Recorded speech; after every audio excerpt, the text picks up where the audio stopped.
Halo, berjumpa lagi dengan channel saya dari Seundi. Gimana kabarnya teman-teman hari ini? Semakin baik dan semakin sangat baik.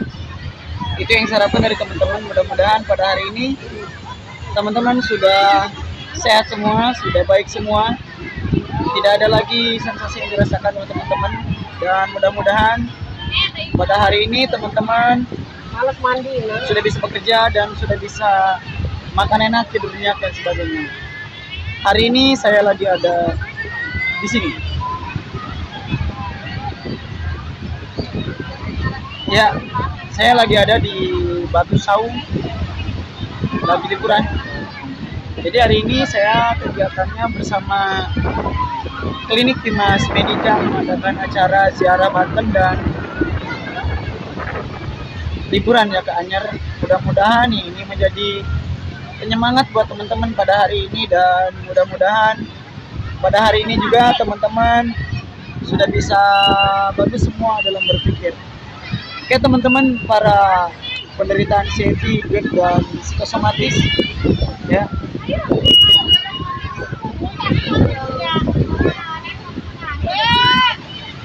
Ya, pada kesempatan kali ini saya akan memberikan materi tentang gelisah ya.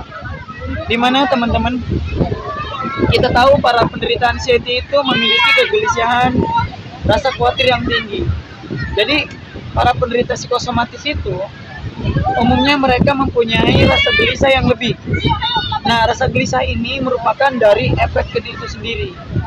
Kadang gini, orang yang gelisah, orang yang khawatir, mereka itu memiliki kualitas tidur yang kurang bagus, memiliki istirahat yang kurang bagus, yang menyebabkan sensasi itu muncul lagi, sensasi itu datang lagi. Nah, bagaimana sih gelisah itu bisa terjadi pada penderita psikosomatis dan anxiety? Nah, anxiety itu sendiri kan kecemasan berlebih.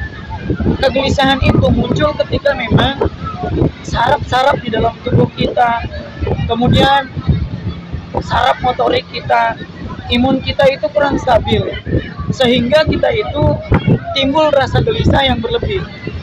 Kadang orang penderita psikosomatis itu bukan hanya mereka gelisah ketika menghadapi tidur saja, kadang mereka tidak bisa bersosialisasi dengan dunia luar seperti orang ramai atau ke keramaian, atau mereka tidak bisa sholat berjamaah, atau mereka tidak bisa pergi ke tempat ibadah karena mereka memiliki kegelisahan.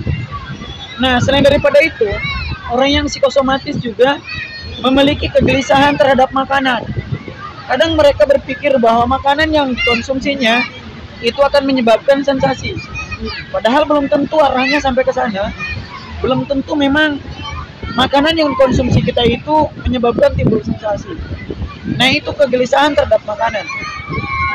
Kadang juga orang yang psikosomatis itu mereka akan gelisah terhadap sensasi yang dirasakan oleh tubuhnya gitu kan. Karena memang gini, penderita psikosomatis itu mereka cenderung mengalami kegelisahan itu bukan hanya satu hari, bukan 2 hari, tetapi setiap menit mereka mengalami kegelisahan.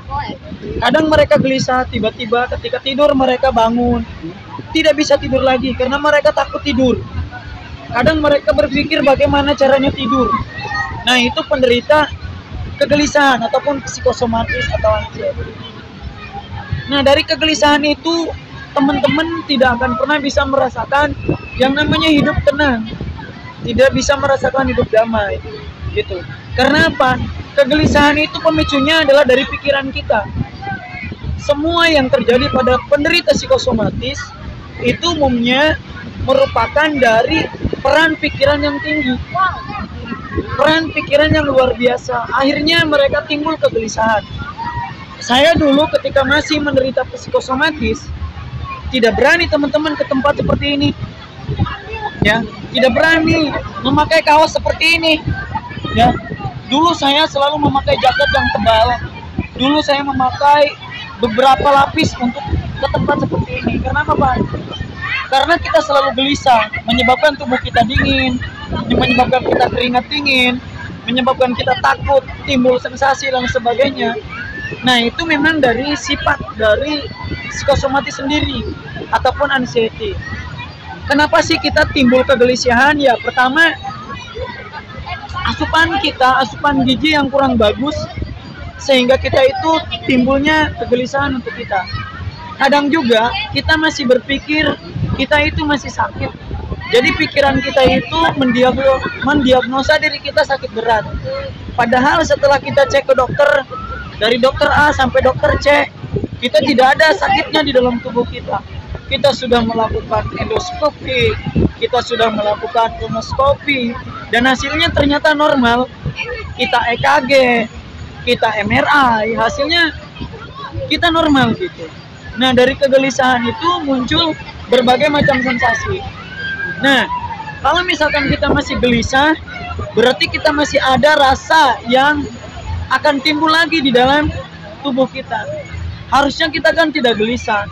Misalkan ada sensasi yang muncul pada tubuh kita, janganlah kita terlalu panik, jangan kita panik attack, jangan kita membuat lebih dalam lagi alurnya. Biarkan saja alur ini selesai di sini. Ketika ada sensasi yang muncul, udah biarkan saja.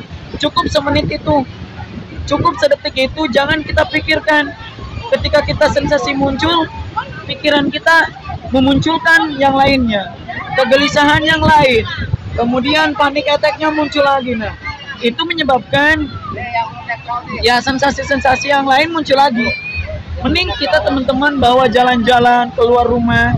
Jangan terlalu teman-teman itu menjadi kaum rebahan, kaum yang enak di kamar, kaum yang menikmati segala macam sensasi yang ada di dalam tubuh teman.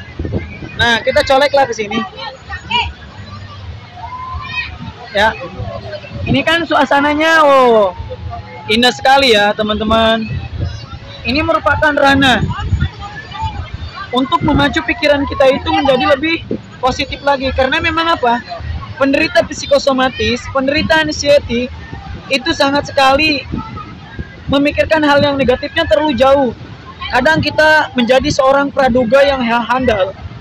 Dokter mengatakan kita tidak sakit apa-apa, tapi kita sudah mendiagnosa bahwa kita sudah terkena penyakit berat.